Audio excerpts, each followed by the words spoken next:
eu quero te convidar a você realmente abrir os seus olhos de entendimento, abrir o seu coração para guardar uma porção nova que o Senhor quer derramar sobre as suas vidas. Queridos, como nós somos abençoados nesse tempo de louvor, né? E nesse tempo de interação. Como o Senhor fala conosco nesse momento. E eu quero te pedir que você esteja atento para que o Senhor continue falando no seu coração aquilo que você já começou a ouvir do Senhor.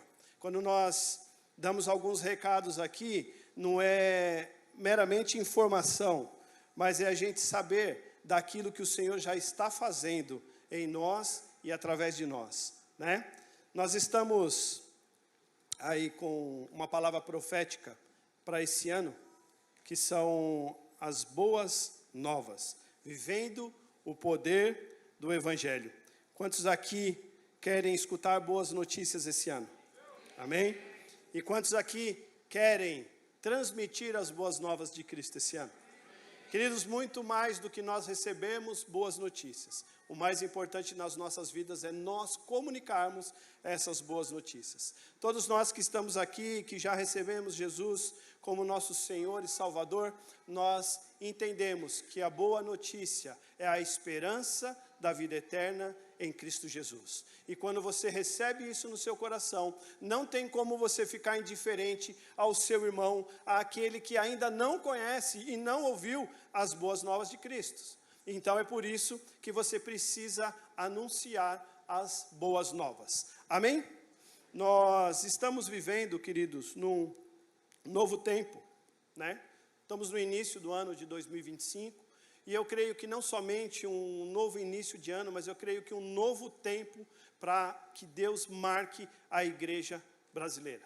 Eu creio que Deus está nos chamando para algo novo, para algo que Ele quer fazer em nós e através de nós. E nós precisamos nos preparar para aquilo que o Senhor quer derramar sobre as nossas vidas. Se eu fosse dar, queridos, um título para esta palavra,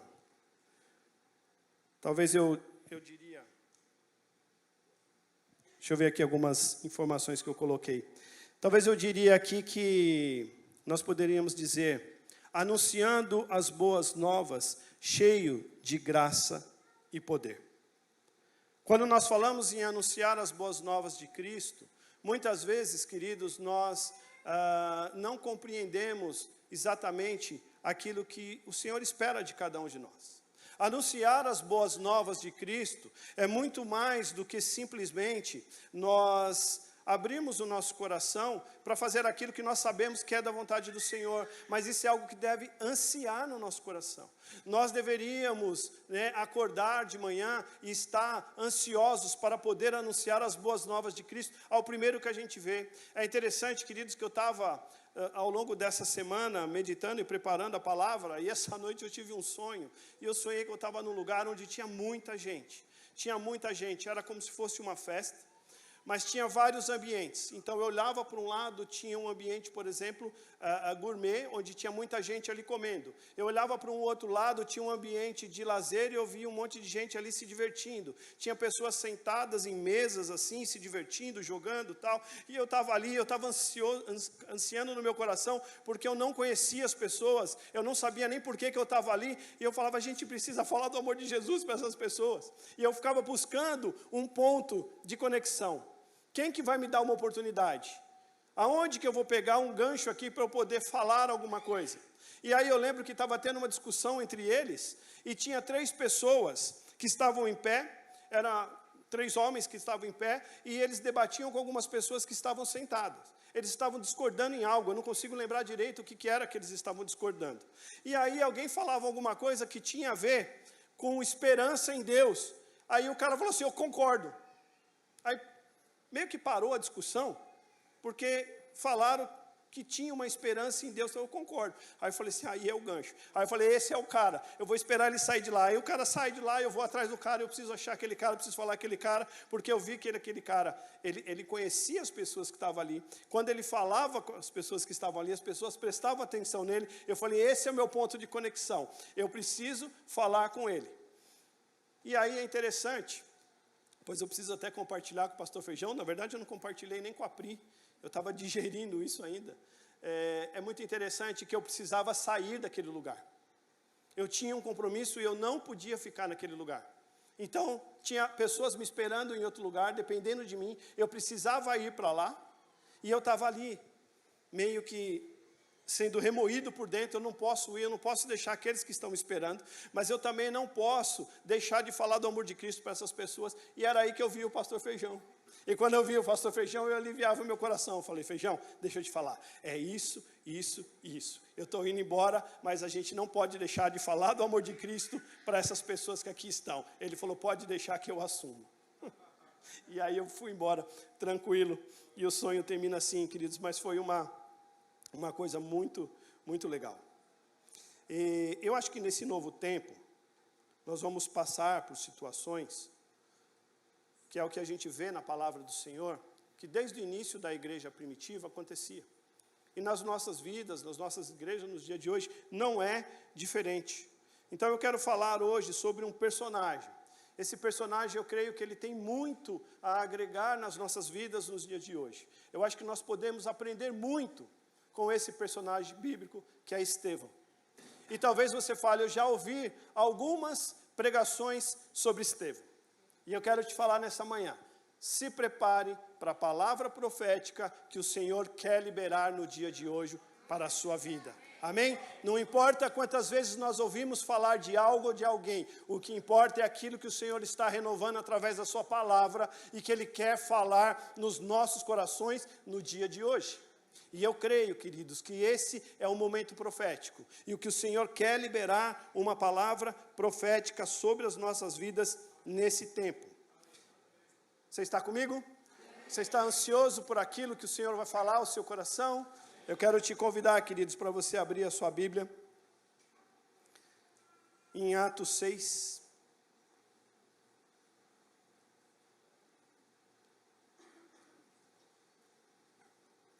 Atos 6, nós vamos ler o capítulo todo.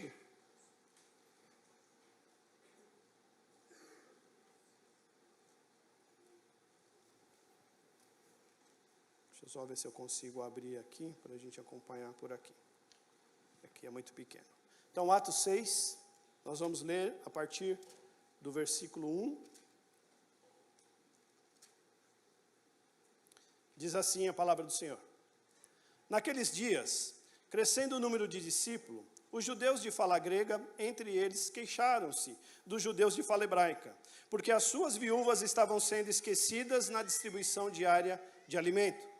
Por isso, os 12 reuniram todos os discípulos e disseram, não é certo negligenciarmos o ministério da palavra de Deus, a fim de servir as mesas.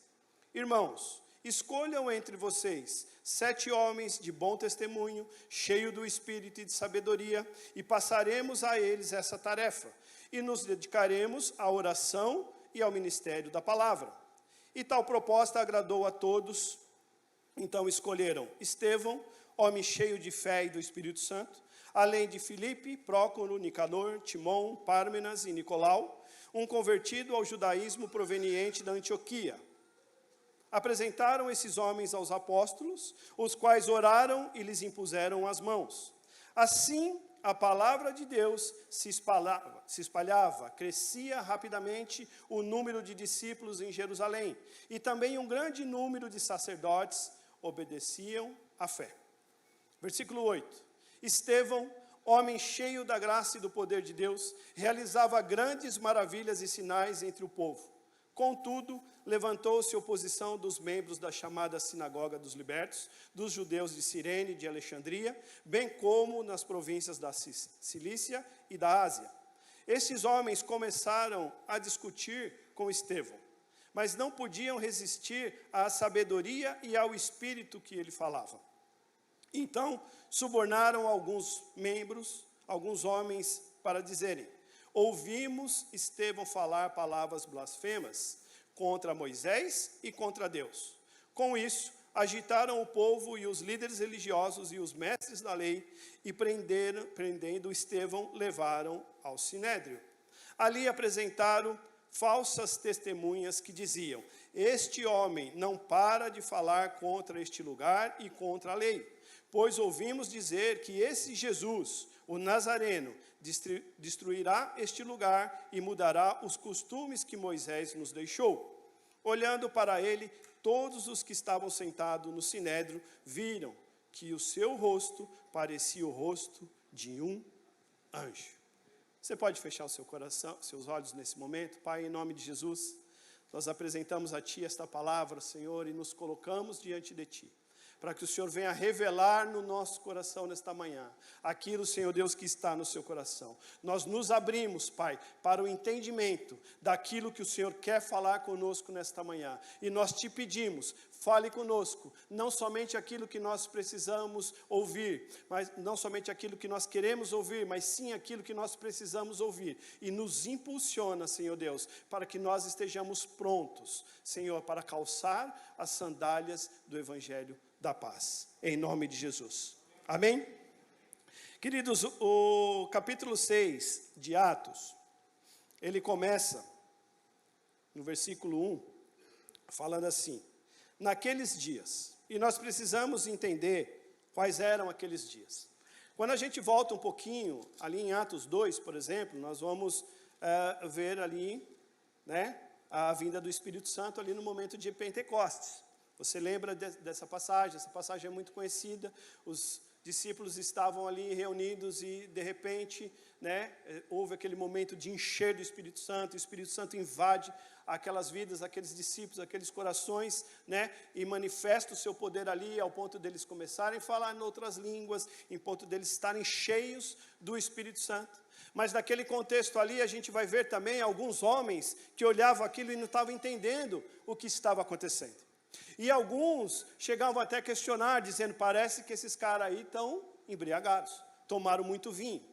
E Pedro, ele vendo essa situação, ele usa exatamente essa fala daqueles homens para iniciar uma pregação. Ele fala: peraí, pessoal, deixa eu explicar aqui uma coisa para vocês.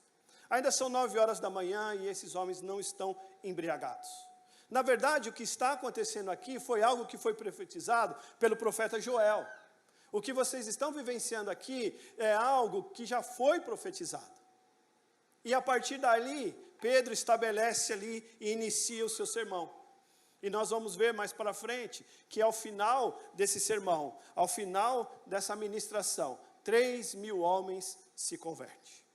E a igreja vai caminhando. Começa a igreja ali, né? Começa a igreja ali tomar forma, as pessoas se achegando, as pessoas se convertendo. E quando a gente vai para o capítulo 3, a gente vê Pedro e João curando ali um mendigo, né, um aleijado que ficava pedindo esmola na porta do templo chamada Formosa. Então Pedro e João curam esse homem. E quando eles curam esse homem, as pessoas ficam impressionadas. Uau, nós conhecemos ele. Ele é mendigo, ele é aleijado desde sempre e tal. E as pessoas ficam impressionadas. E aí Pedro, ele vai e estabelece mais uma vez um ponto de conexão com aqueles israelitas para anunciar as boas novas. E ele começa a partir daí pregar. Ele fala: por que é que vocês estão admirados com isso? Por que é que vocês estão admirados porque esse aleijado foi curado? E ele começa aí então mais um sermão.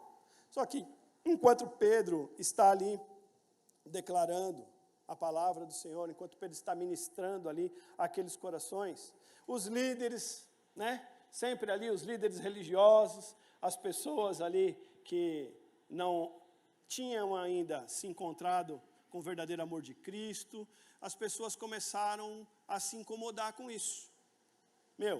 Tem 2 caras aí falando, profetizando, curando, e acho que a gente precisa aprender esses caras. E é isso que acontece quando a gente vai lá no capítulo 4. Diz que enquanto Pedro e João falavam ao povo, chegaram os sacerdotes, o capitão da guarda do templo e os saduceus. Eles estavam muito perturbados porque os apóstolos estavam ensinando por todo o povo, proclamando Jesus ressurreto, né? E isso estava incomodando eles. E aí no versículo 3 diz assim: agarraram Pedro e João e, como já estava anoitecendo, os colocaram na prisão até o dia seguinte. Ou seja, prenderam Pedro e João. O que Pedro e João estavam fazendo? Sinais, maravilhas, curando e levando a palavra de Deus. E eles foram presos. Mas o versículo 4 diz assim: mas muitos do que tinham ouvido a mensagem creram, chegando o número dos homens que creram perto de 5.000. Eu fico imaginando Pedro e João indo presos. Você viu? 5.000 se converteram. Aleluia, glória a Deus que nós estamos sendo presos. Eu não me importo de estar sendo preso. O importante é que a palavra do Senhor foi liberada, o importante é que a palavra do Senhor foi pregada, o importante é que 5.000 pessoas se converteram naquela pregação. Daqui para frente, nós continuamos crendo que o Senhor está cuidando de cada um de nós. Então, queridos, essa era a igreja do início. Essa era a igreja primitiva, uma igreja que crescia. E todo crescimento traz consigo algumas consequências. Desde o nosso físico.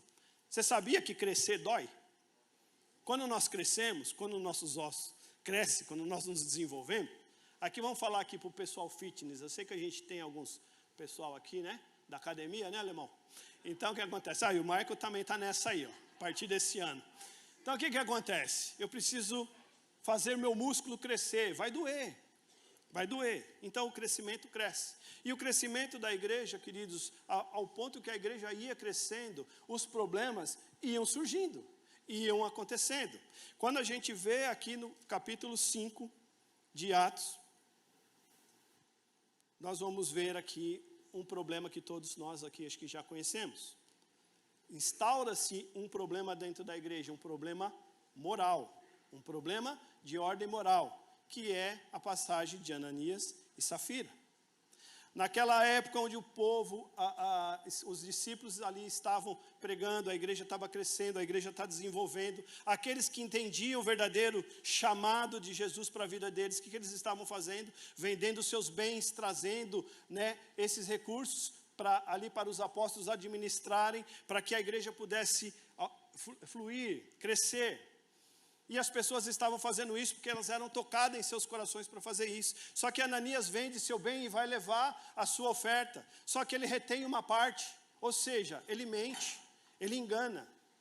Ele fez como se tivesse entregado tudo, mas ele não tinha entregue tudo. E os discípulos confrontam ele e falam: o que é que você fez? Por que você mentiu para o Espírito Santo? Não é para nós. Não é ao outro que nós enganamos. Nós enganamos, tentamos enganar ao próprio Deus. E aí a palavra diz que ele cai morto ali. 3 dias depois, ou 3 horas, não me lembro, a esposa dele vem, Safira vem, e eles perguntam para ela o que ela fala. Ela confirma a história que ele falou, ou seja, eles já estavam ali combinado de falar aquilo. E ela também morre. Então, queridos, essa é a igreja do primeiro século. Essa é a igreja.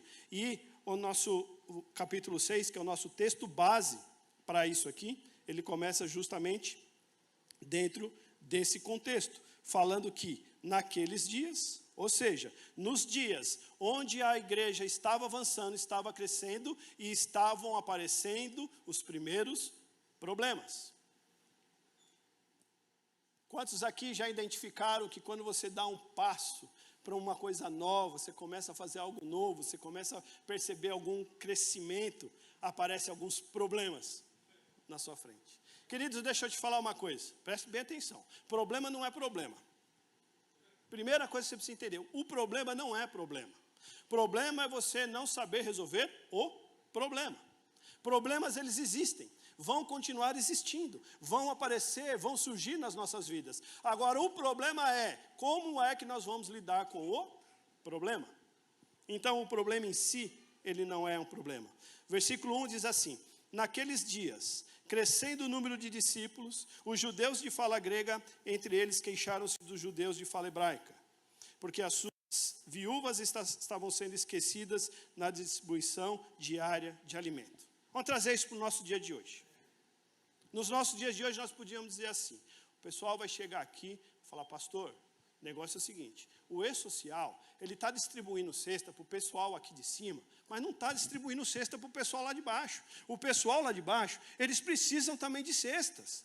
O pessoal lá de baixo não está recebendo cesta, não está chegando cesta lá. As cestas que os discípulos estão trazendo, né, os mantimentos que estão trazendo para casa aqui, está sendo distribuído por um lugar, mas para o outro não está chegando. Queridos, isso é um problema administrativo.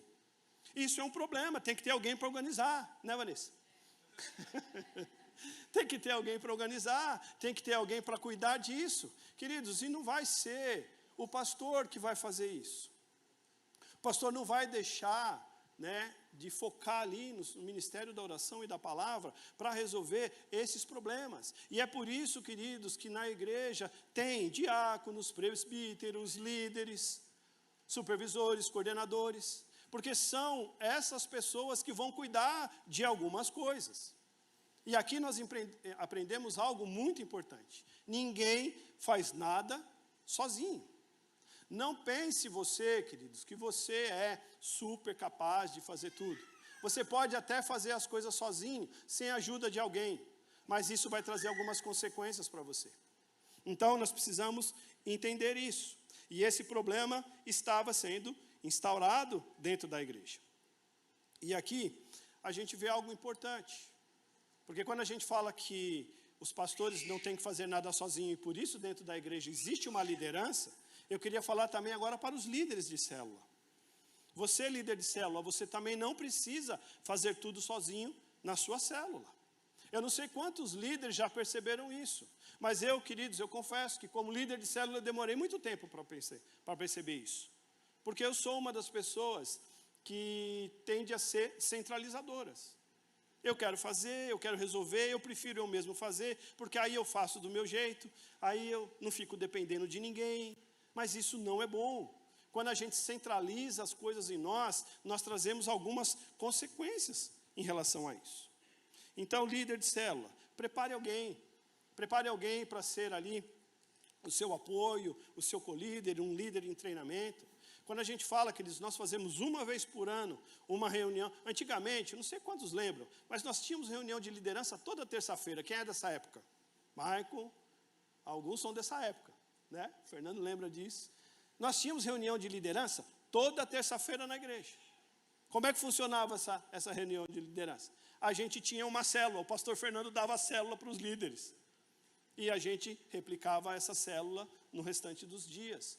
Então, hoje nós não temos mais essa reunião, porque hoje nós temos, né, uma organização, nós temos a organização dentro da coordenação. Então, o pastor Marcílio tem a coordenação dele, tem os supervisores dele, tem os supervisores que apoiam ele. Esses supervisores cuidam de alguns líderes dentro da sua área, os líderes cuidam dos membros. Então, nós trabalhamos em conjunto, nós trabalhamos juntos. Não é para nós fazermos nada sozinho. Então, líder, se você na sua célula as coisas ainda está centralizado em você, comece a pensar nisso e mude isso na sua vida.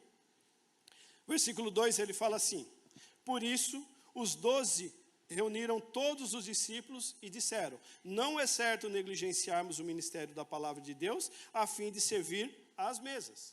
Então, o que os discípulos ali entendem? Realmente tem um problema. Mas não é certo nós negligenciarmos o ministério da oração e da palavra para a gente ir tentar resolver esses problemas. Esse problema precisa ser resolvido por vocês. Ou seja, escolham entre vocês pessoas capazes para resolver este problema. Enquanto isso, nós nos dedicaremos ao ministério da oração e da palavra. Então, aqui nós vemos um princípio, queridos, que é o princípio de nós prepararmos as pessoas para elas avançarem, para elas primeiramente nos ajudarem, aprenderem conosco e depois até mesmo para elas ficarem no nosso lugar. Você acha que Deus te chamou apenas para esse lugar que você está hoje? Talvez você seja um líder de célula, fala: Deus me chamou para ser um líder de célula, ponto. Será que tem um ponto ali depois dessa frase? Deus me chamou para ser um líder de célula, ponto. Ou será que Deus colocou uma vírgula ali? Deus me chamou para ser um líder de célula, vírgula, durante um período de treinamento para que um dia eu possa me tornar um supervisor, ponto. Ou, vírgula, para que, fazendo a minha supervisão crescer, eu possa me tornar um coordenador, e eu possa ser um pastor, eu posso ser um pregador. Você não sabe qual é o fim. Nós conhecemos aquilo que Deus iniciou nas nossas vidas, mas muitas vezes nós não sabemos aonde Deus quer nos levar. E por isso nós precisamos estar abertos, preparados, treinando pessoas, para que pessoas possam até mesmo assumir o nosso lugar. Então, quando nós somos centralizadores, que é o meu caso, que eu luto contra isso, eu preciso aprender. Eu lembro que um tempo atrás, né, Pri, a gente cuidou do... Hoje nós temos o VOI, é uma bênção. O VOI, eu vou te pedir para você dar uma salva de palmas a todos os voluntários que trabalham no VOI. Queridos, como é difícil você implantar dentro de uma igreja uma cultura de voluntariado. E o VOI está fazendo isso, está se esforçando para isso, e nós vamos chegar, nós vamos aumentar o número de voluntariados, nós vamos ter todo mundo que está na igreja servindo de alguma forma na igreja, em nome de Jesus. E eu lembro, queridos, há uns anos atrás, nós ficamos encarregados de cuidar do ProInt. Eu não vou nem lembrar o que significa ProInt, mas o nome era ProInt. Não vou lembrar. Pastor Wilson, lembra, pastor? Era um ministério que recebia as pessoas, mas chamava ProInt por algum motivo. Era alguma coisa de integração, exatamente. Então, queridos, nessa época, o que acontecia? Eu, por ser uma pessoa centralizadora, Roberto, você pode fazer isso, você pode cuidar do ProInt? Posso, deixa comigo, eu vou fazer. Aí sabe o que eu fazia? Só cuidava disso. Eu não estava nem assistindo o culto mais. Não, eu estou na igreja, eu estou aqui, aí estava lá, eu corria para lá, eu corria para cá, eu fazia isso, fazia aquilo. Eu queria fazer tudo sozinho. Até um dia que eu tomei um puxão de orelha do Espírito Santo. Sabe como é que o Espírito Santo puxa a sua orelha? Normalmente ele pega a sua esposa e usa ela. Aí ela falou assim para mim, escuta, não está certo isso. Eu falei, como não está certo? Eu estou fazendo tudo direitinho, né? Eu estou fazendo tudo direitinho, eu estou me esforçando, eu estou trabalhando, eu estou servindo ao Senhor, eu faço isso com alegria no coração, eu não estou sendo hipócrita, eu estou... Só que você não está ouvindo a palavra, só que você não está se alimentando da palavra, só que você não está se desenvolvendo em outras coisas. Eu falei, é melhor eu rever os meus conceitos. É melhor eu rever os meus conceitos. Então, queridos, quando nós somos centralizadores, nós nos cansamos, às vezes não fazemos bem feito, acabamos deixando de dar oportunidade a outras pessoas. Então, prepare alguém, treine alguém. E aí no versículo 3 ele fala, irmãos, escolham entre vocês 7 homens de bons testemunhos, cheios do Espírito Santo e de sabedoria, e passaremos a eles essa tarefa. E nós nos dedicaremos à oração e ao ministério da palavra. Então, quando nós delegamos e distribuímos as funções, fica tudo mais leve, fica tudo mais organizado.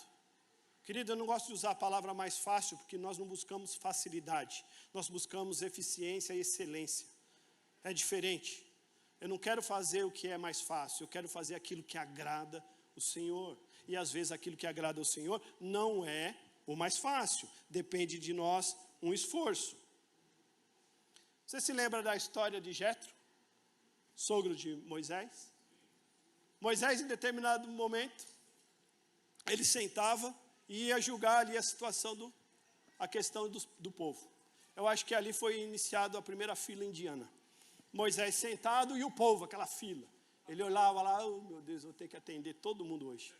Só que ele estava ali sentado e era cansativo, porque a palavra diz que eles passavam a manhã e a tarde, o dia inteiro, julgando a questão do povo. E agora o povo ficava em pé, pior ainda. Aí eu fico imaginando, tem 8.625 ainda na minha frente, mas eu vou conseguir falar com Moisés. Eu vou falar para ele da minha causa. Eu vou falar para Moisés, Moisés, eu fui maltratado. Aí você imagina, você ficar com 8.500 pessoas na sua frente, para ir fazer uma queixa para Moisés, que as pessoas não te trataram bem. Imagina essa situação. Jetro, o sogro de Moisés, quando ele vê isso, ele fala, não é bom que isso seja assim. Fala, Moisés, deixa eu te dar um conselho. E lá em Êxodo 18, 21, ele fala assim, escolha dentre todo o povo homens capazes, tementes a Deus, dignos de confiança e inimigos de ganho desonesto. Estabeleça eles como chefe de 1.000, de 100, de 50 e de 10. Jetro acaba de dar uma orientação, um conselho para Moisés. Faça da sua igreja uma igreja em célula. Saiu aí a estrutura da célula. Escolha alguns para cuidar de 10, outros de 50, outros de 100, outros de 1.000. Se a gente olhar para dentro da nossa estrutura celular, queridos, é muito parecido com isso. Porque nós temos uma célula ali, mais ou menos com 10, 12, 15. Às vezes tem umas com 20, com 30 e não consegue multiplicar. Precisamos rever isso, precisamos multiplicar. Precisamos dar oportunidade para novos líderes, precisamos abrir novos lugares, precisamos ter a palavra de Deus ministrada não somente na nossa casa, mas também na casa dos nossos irmãos. Precisamos trabalhar para isso. E aí a gente vê uma supervisão que cuida de algumas células. Dentro de uma supervisão ali, às vezes tem 45, 50, 60 pessoas. Depois nós vamos ver uma coordenação que tem 200, 300 pessoas dentro daquela coordenação. Ou seja, isso é uma organização. Organização para quê? Para que nós possamos assistir as pessoas da melhor maneira possível. Por exemplo, aquele problema do e-social que nós falamos aqui. Você imagina se todo mundo que tiver um problema tiver que falar com um pastor para resolver esse problema. Então, o que a pessoa vai falar?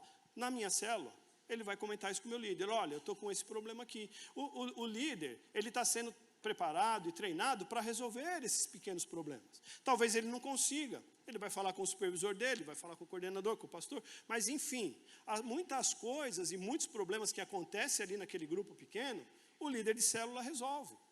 E a igreja continua. Então, quando nós conseguimos distribuir as funções, nós não nos cansamos. Nós fazemos com mais qualidade e nós damos oportunidade para outros. E note, queridos, algo. Nós estamos falando de treinar pessoas, nós estamos falando de escolher pessoas para fazer determinadas coisas, mas uma coisa precisa ficar bem clara. Existe aqui um requisito para essa escolha. Tanto a escolha no conselho de Jetro, que Jetro fala para Moisés escolher alguns, ele dá um conselho claro em como devem ser esses homens, de bom testemunho, que não são chegados a ganhos desonestos, enfim, cheios de Deus. E os mesmos requisitos, e ainda outros requisitos, aparecem lá em Atos, na escolha dos 7. O que está lá na escolha dos 7? Escolham. Vamos voltar lá no 3. Escolham entre vocês 7 homens, como eles devem ser. Primeiro, de bom testemunho, cheios do Espírito Santo, cheios de sabedoria. As pessoas precisam ser isso, para que a gente possa delegar a elas essas funções. Queridos, nós não estamos falando de escolher gente perfeita. Mesmo porque, se a gente procurar, nós não vamos encontrar. Nós estamos falando de escolher pessoas, primeiro, de bom testemunho. Depois, cheias do Espírito Santo. Ou seja, pessoas que vivem, que receberam Jesus no seu coração, foram transformados pelo poder da palavra e dão bom testemunho. Pessoas que buscam se encher do Espírito Santo. Pessoas que têm sabedoria, que têm poder, porque a sabedoria e o poder, ela vem de quem? De Deus. Ou seja, pessoas dispostas a ter uma vida intensa com Deus. Essas pessoas nós precisamos identificar, essas pessoas nós precisamos levantar, essas pessoas nós precisamos treinar. Então não é a perfeição que nós buscamos. E quando os discípulos falam ali com o restante dos discípulos, tal proposta agradou a todos, no versículo 5. Vamos lá, versículo 5.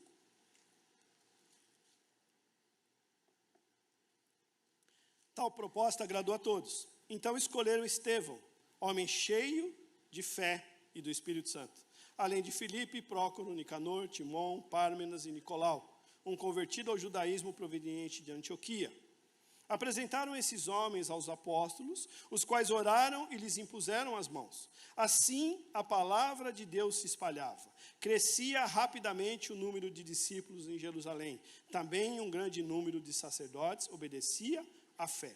Quando nós separamos essas pessoas, quando nós treinamos essas pessoas, quando nós capacitamos essas pessoas, o pastor Marco falou aqui dos cursos da igreja, E1, E2, E3, não é para você vir gastar tempo aqui, porque você está cheio de tempo sem fazer nada, não é. É para você fazer um esforço, colocar isso dentro da sua agenda e entender que esses cursos são preparatórios para fazer, sabe o que na sua vida?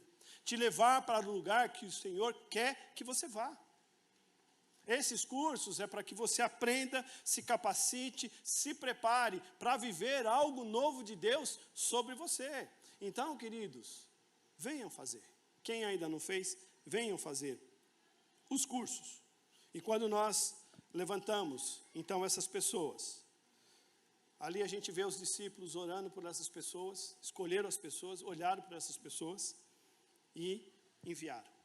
Quando nós levantamos um líder de célula, quando nós preparamos alguém, quando nós oramos por alguém, a gente faz aqui, tem o costume de fazer, né, pastor Marcílio, a apresentação dos novos líderes. Quando a gente ora aqui para os novos líderes, ontem eu falei com o supervisor, ele falou, estou marcando uma reunião com os líderes da minha supervisão, e eu estou com uma situação muito legal. Tem uma célula nova que o casal está bombando. Ele falou, preciso conversar com eles, porque eu acho que o supervisor pensou assim, quando eles ligam para o supervisor, fala, supervisor, olha, é isso. Eu vou marcar uma reunião com eles, porque assim, eles estão fervendo, uma célula nova, eles estão fervendo. Por quê? Porque eles realmente estão sentindo a necessidade de falar da palavra de Deus, de colocar a sua casa à disposição do reino, de receber pessoas, de encher a sua casa, de trazer ali, de multiplicar, né, o número de discípulos. Era isso que eles estavam fazendo aqui também. Quando nós levantamos pessoas de bom testemunho, que são cheias do Espírito Santo, cheias de sabedoria, quando nós oramos e enviamos essas pessoas, nós contemplamos o crescimento da igreja. E foi falado aqui hoje também sobre o projeto Sertão. Eu lembro que há 3 semanas atrás aqui, a igreja estava orando e enviando o Anderson, a Nath e suas filhas para o Sertão. Nós já estamos vendo algumas coisas na internet, né? Algumas postagens, já mandaram esse videozinho, mas algumas coisas já estão acontecendo lá. Querido, você imagina que alegria isso. Uma família da nossa igreja que se dispôs a se tornar um missionário lá no sertão. Eles foram de forma definitiva para lá. Ou seja, nós fomos com eles para lá. Eles foram enviados por nós. Nós vamos ser suporte para eles. Nós temos que orar, interceder, ajudar financeiramente, manter aquela família, porque eles estão lá no campo missionário fazendo a obra de Deus. E alguns irmãos já estão lá também, né? O pastor Paulo Leme, eu acho que deve estar a caminho, que ele ia hoje. O pastor Marcílio vai amanhã? O pastor Marcílio vai na terça, com a pastora Vitória. Tem mais pessoas indo, parece que vai um grupo de mais ou menos 40 pessoas da nossa igreja para lá. Queridos, como é lindo a gente ver isso. E talvez você se pergunte, eu não tenho condições de fazer isso. Eu não posso me dispor de uma semana do meu ano. Eu não tenho me dispor financeiramente. Queridos, entenda, nós somos o corpo de Cristo. Nós podemos estar lá com eles, em oração, em suporte, em sustento, né? O pastor até falou assim, coloque o nome deles na sua geladeira, mas do lado de fora. Porque muitas vezes a gente coloca as pessoas do lado de dentro da geladeira, deixa ele ficar geladinho aí, não vai estragar mesmo, deixa ele aí. Não é isso. Coloca ele na sua porta, para você ver o nome deles ali, para você lembrar de orar e de interceder por eles. Eu quero aproveitar, eu sei que eles devem estar assistindo, um beijo a todos os missionários que estão aí no sertão, nesse projeto Impacto do Sertão, que Deus use vocês de forma poderosa, e que a manifestação e a glória de Deus seja sobre a vida de vocês e a vida de cada um dessa nação, em nome de Jesus. Aplauda o Senhor, querido.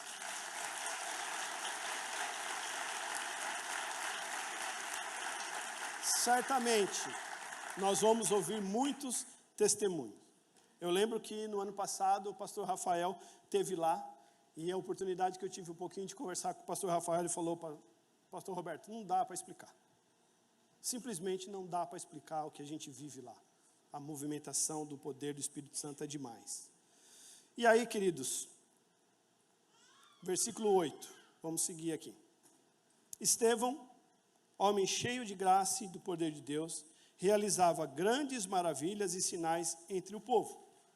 E o versículo 9 começa dizendo assim: contudo, aí você já dá um gelo na barriga, né? Contudo o quê? Levantou-se oposição. E aí, queridos, nós precisamos refletir um pouquinho sobre isso.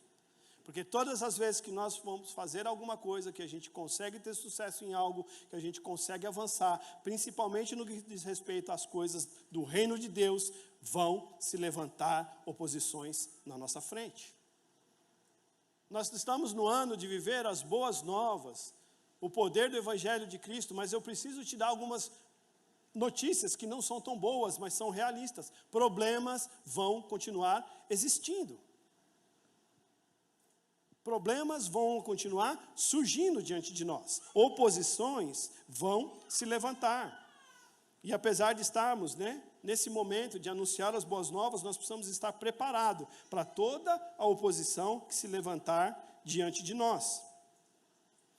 Mas eu quero declarar uma coisa, que qualquer dificuldade, qualquer oposição, qualquer coisa contrária que se levantar diante de cada um de nós, ao passo que nós vamos anunciando o Evangelho, vai cair por terra em nome de Jesus, porque maior é aquilo que está em nós do que o que está no mundo. Então não importa as oposições que vão se levantar, não importam os problemas que vão surgir, a igreja do Senhor vai prevalecer, a igreja do Senhor não vai parar, porque maior é aquilo que está em nós, e as portas do inferno não podem prevalecer contra a igreja do Senhor. Continuando o versículo 9. Contudo, levantou-se oposição dos membros da chamada Sinagoga dos Libertos, dos judeus de Cirene e de Alexandria, bem como das províncias da Cilícia e da Ásia. Esses homens começaram a discutir com Estevão. E aqui a gente vai começar a entrar num ponto aqui, onde nós precisamos observar algumas reações de Estevão. Esses homens começaram a discutir com Estevão, mas não podia resistir à sabedoria e ao espírito com que ele falava. Então, queridos, Estevão era um homem cheio de sabedoria e do Espírito Santo. Nós precisamos de sabedoria e de poder do Espírito Santo sobre nós, para nós enfrentarmos as oposições que vão aparecer. Sem sabedoria, sem a direção do Espírito, muitas vezes nós vamos ficar paralisados diante de uma oposição. Versículo 11. Então subornaram alguns homens para dizerem: ouvimos Estevão falar palavras blasfemas contra Moisés e contra Deus. Com isso agitaram o povo, os líderes religiosos e os mestres da lei. Prendendo Estevão, levaram ao sinédrio. Ali apresentaram falsas testemunhas que diziam: este homem não para de falar contra este lugar santo e contra a lei. Pois ouvimos dizer que esse Jesus, o Nazareno, destruirá este lugar e mudará os costumes que Moisés nos deixou. Você imagina dentro desse discurso? Aí diz ali no versículo 15, que olhando para ele, ou seja, todos que estavam ali, ouvindo esse discurso, ouvindo os líderes religiosos ali, acusar Estevão, todo mundo se vira, quem é o tal do Estevão? É aquele ali, todo mundo se viram para olhar como é que o Estevão está. Aliás, ele deve estar se desesperando, descabelado, arrancando o cabelo, por causa de tanta acusação que ele está recebendo ali. E olhando para ele, todos os que estavam sentados ali no sinédrio, viram que o seu rosto parecia o rosto de um anjo. É que nem você, querido, quando alguém pisa no seu calo. Quando alguém faz alguma coisa que você não gosta. Ele olha para você e você está com uma cara de um anjo. Será que é assim que nós correspondemos às dificuldades que nós enfrentamos? Será que é assim que nós reagimos diante de alguma coisa? Vejam, queridos, ele estava sendo acusado injustamente. E às vezes é apontado um erro em nós que é real. E mesmo assim, a gente não consegue ter essa reação. Por quê? Porque muitas vezes a gente reage de acordo com como está o nosso coração. E aqui nós vamos ver que o coração de Estevão estava totalmente nas mãos do Senhor. Como nós reagimos diante de acusações? Será que nós vamos de bate-pronto nos defender? Será que nós vamos de bate-pronto falar e reagir como Estevão? Tem algumas características, queridos, de Estevão que marcam as nossas vidas. Uma característica marcante é que ele era de bom testemunho. Sermos, queridos, alguém que dá bom testemunho é nós vivermos aquilo que nós aprendemos do Senhor. É nós fazermos e não apenas falarmos. É nós agirmos de maneira como Jesus agiria em determinadas situações. Você tem dado bom testemunho? Segunda característica, fala sobre sabedoria. Queridos, Estevão era um homem muito sábio. Quando você lê, principalmente o capítulo 7, que ele está ali um discurso, você vai ver com que sabedoria ele falava ali da história da humanidade, da história do povo de Deus. Ele era um homem sábio. Esses dias eu estava conversando com o meu cunhado, ele falou assim, que ele viu um princípio da sabedoria, né? O pessoal falando na internet. Ele falou, sabedoria, conhecimento é a gente saber que tomate é uma fruta. Quem sabe que tomate é uma fruta é conhecedor, tem conhecimento. E quem tem sabedoria não coloca ele na salada de fruta. Põe ele na salada de alface.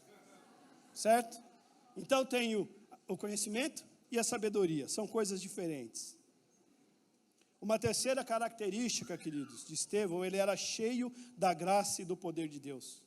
O versículo 8 fala, homem cheio de graça e do poder de Deus. Realizava grandes maravilhas e sinais entre o povo. Um homem cheio da graça e cheio do poder de Deus, ele vai dar bom testemunho. Quando nós somos cheios da graça e do poder de Deus, nós não nos importamos com as coisas que nós queremos. O que é mais importante na nossa vida não passa a ser a nossa vontade, mas sim a vontade do Senhor. Quem tem sabedoria está cheio de Deus, né? Talvez não seja a vontade carnal nossa de fazer determinadas coisas, mas quando o sobrenatural vem, quando o Espírito Santo do Senhor vem sobre as nossas vidas, ele nos impulsiona a fazer até mesmo aquilo que nós não queremos, porque nós fazemos isso por amor à sua obra. Outra característica, Estevão era cheio de fé. Tal proposta agradou a todos, diz o versículo 5. Então escolheram Estevão, homem cheio de fé e do Espírito Santo. Queridos, nós sabemos que a fé ela vem por ouvir e ouvir a palavra do Senhor. É impossível nós adquirirmos fé sem envolvimento com a palavra.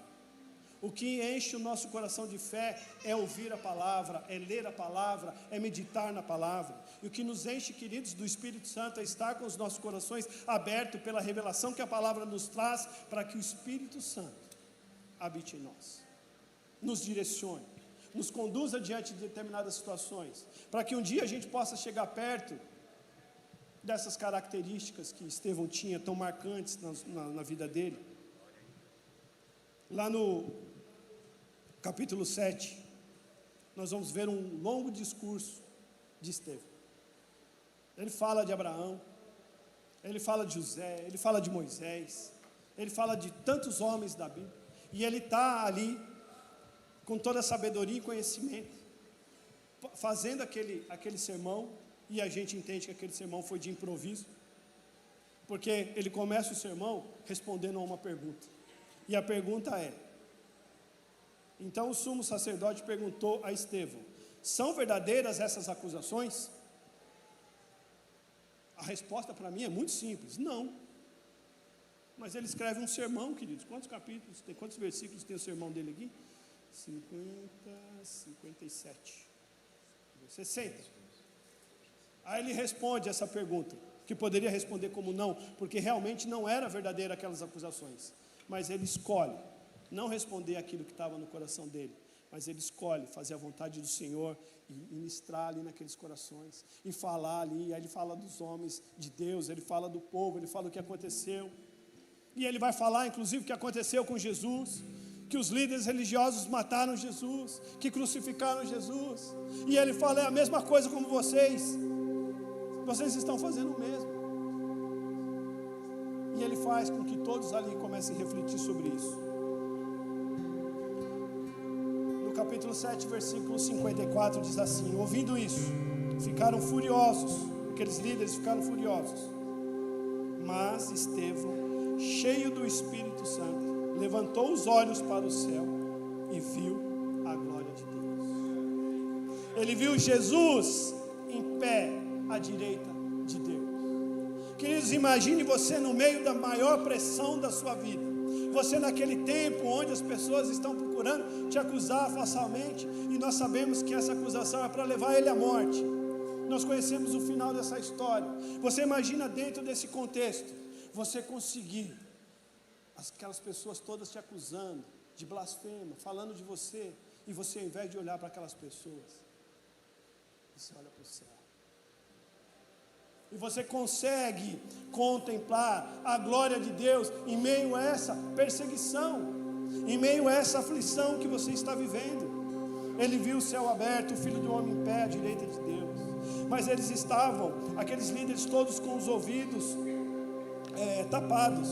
E eles gritaram bem alto: lance-os todos junto contra ele, arrastam-no para fora da cidade e comecem a apedrejá-lo. Essa é a sentença que eles estão dando para um homem que era justo, para um homem que não estava fazendo isso que ele estava sendo acusado. E enquanto apedrejavam Estevão, ele orava: Senhor Jesus, recebe o meu espírito. E então ele cai de joelhos. E ele cai de joelhos não é se rendendo àqueles que estavam apedrejando ele. Ele cai de joelho agradecendo, porque ele tinha certeza que Jesus estava recebendo o seu espírito naquele momento. E ele fala: não os considere culpados desse pecado. E dizendo isso, ele adormeceu. Queridos, eu não sei se você consegue se inspirar na vida deste homem chamado Estevão. Eu quero te encorajar, depois você ler também o capítulo 7. Você ler, desfrutar desse sermão que ele dá, para você ver o tamanho da sabedoria que ele tinha. Apesar de ser um homem de bom testemunho, cheio de poder de Deus, cheio de fé, cheio de sabedoria, ele mostrou-se ser totalmente humilde às situações, porque ele não se prevaleceu de nada que ele tinha que era humano, mas ele preferiu olhar para o céu e contemplar a glória do Senhor. Se você nessa manhã, queridos, quer contemplar também a glória do Senhor, eu te convido para você ficar em pé. Eu te convido a você continuar com o seu coração aberto, para nós adorarmos Ele, para nós contemplarmos a face dEle nesta manhã. Vamos adorar ao Senhor.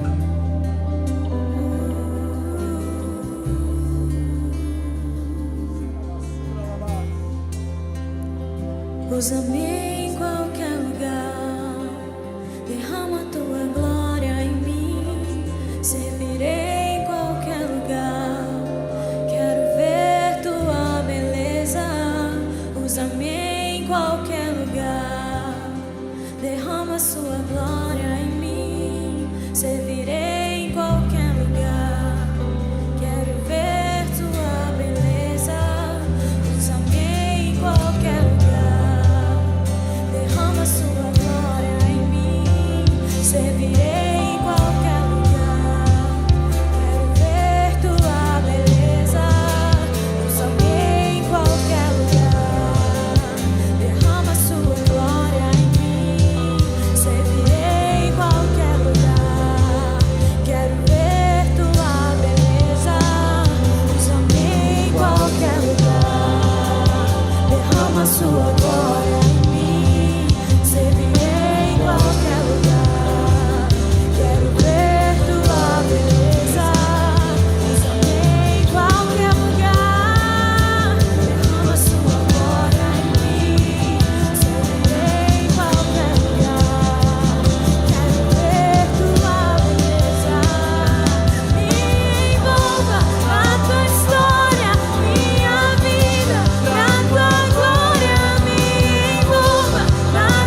nós queremos servir em qualquer lugar. Sabe, queridos, a similaridade da vida de Estevão em relação à vida de Jesus me constrange profundamente. Não sei se você conseguiu linkar durante a pregação.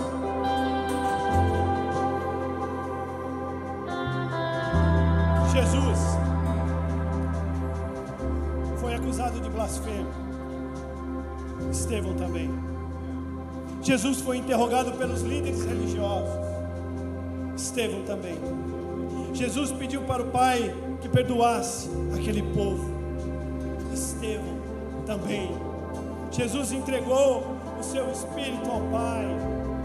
Estevão também. Jesus foi condenado à morte. Estevão também. Queridos, quando Estevão é apedrejado e morre por apedrejamento, ele se torna o primeiro mártir do cristianismo. E Jesus, quando morre na cruz do Calvário, ressuscita no terceiro dia. Ele se torna a esperança de vida eterna para todos aqueles que nele creem. Aleluia! Obrigado, Jesus! Obrigado por ser a nossa esperança de vida eterna.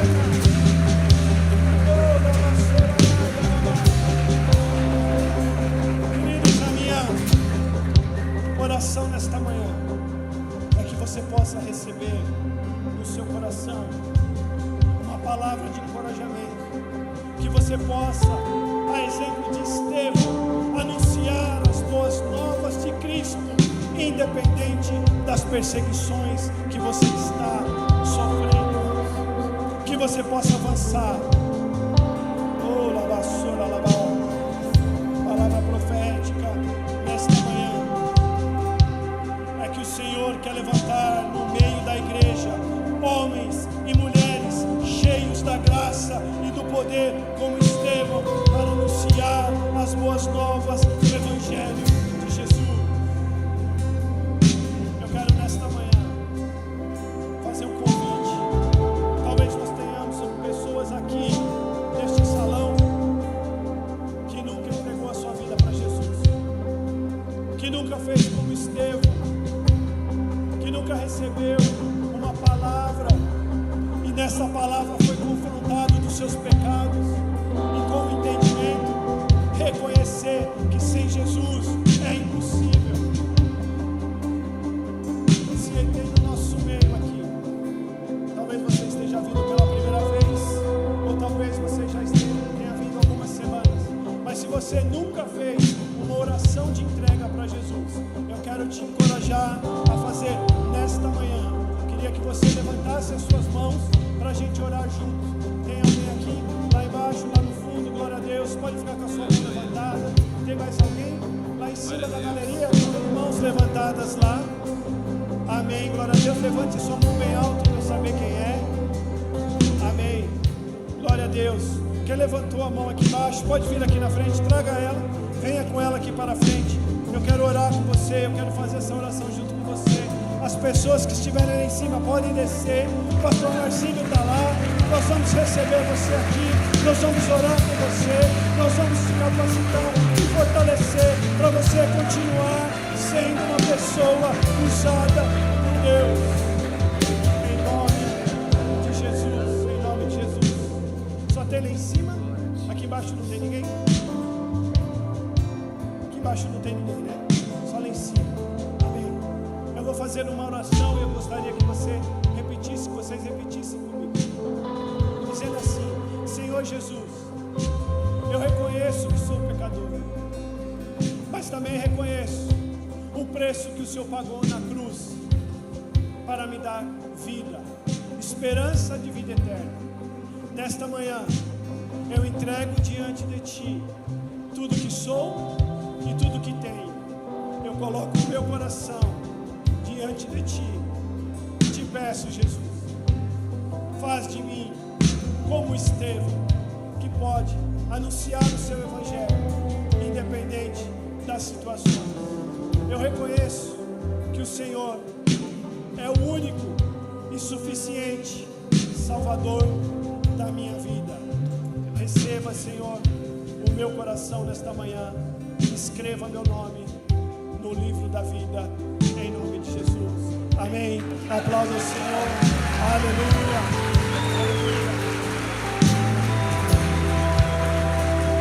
Usa-me em qualquer lugar, derrama sua glória em mim, servirei em qualquer lugar, quero ver tua beleza. Usa-me em qualquer lugar, derrama sua glória em mim, servirei em qualquer lugar, quero ver sua beleza. Usa-me em qualquer lugar.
Compartilhar algo bem rápido que Deus colocou no coração dele, tem a ver com aquilo que nós ministramos aqui.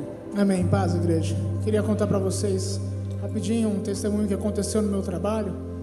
Eu trabalho em shopping, eu viajo por várias lojas em vários estados, e aí nessa oportunidade eu lembro que eu estava em Bauru montando uma loja. Uma equipe mais ou menos de 20 pessoas, em 3 dias a gente tem que montar uma loja do tamanho dessa igreja aqui mais ou menos. E aquela loucura, uma pressão muito grande, né?